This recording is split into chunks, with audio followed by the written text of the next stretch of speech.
like on a day like today, we started out, we were at this awesome track here, and we were going through, and it was dry, real nice and dry, and then all of a sudden it got wet really quick. Did you notice any big differences with the tire? Yeah, when it gets wet, it is a lot slipperier, obviously.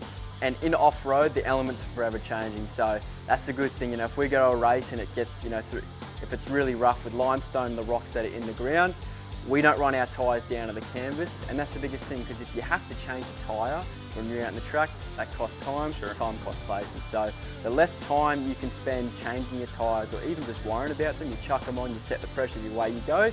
That's the goal. And especially today, she was pretty muddy out in the track, but that's the best thing. You know, when you got Mickey's, you can trust the tyre, and yeah, it's good fun. We love it.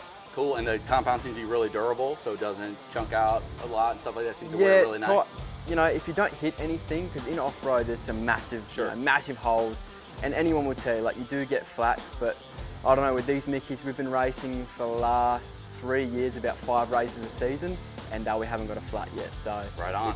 It's pretty cool. Right on, yeah. So with the Baja Legend MTZ, the Legend EXP, as well as the Baja Boss MT and the Boss XS, they have the proven T4 silica reinforced tread compound, and that's going to give those tires a really nice balance of on-road performance, and as you find off-road performance.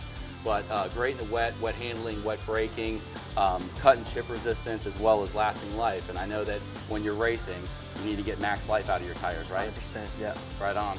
And then of course the Baja Boss AT, we have the S1 and the T1 compound, depending if you have hard metric or LT sizes. And those ones have a little bit extra secret sauce in them to give them an extra advantage in the wintry conditions. Yeah. But as I can see here on this hot rod, they still stay very durable. They do. And you want to test the tyres on the harshest conditions. And there's no other sport in the world like off-road where you test the tyre, you put it to its limits, and yeah, they seem to survive. So if we can do what we do out in the track and they survive, the road car's got no issues. Awesome. Thanks, Cooper. All good. Thank you, Ben. Cheers. Yep.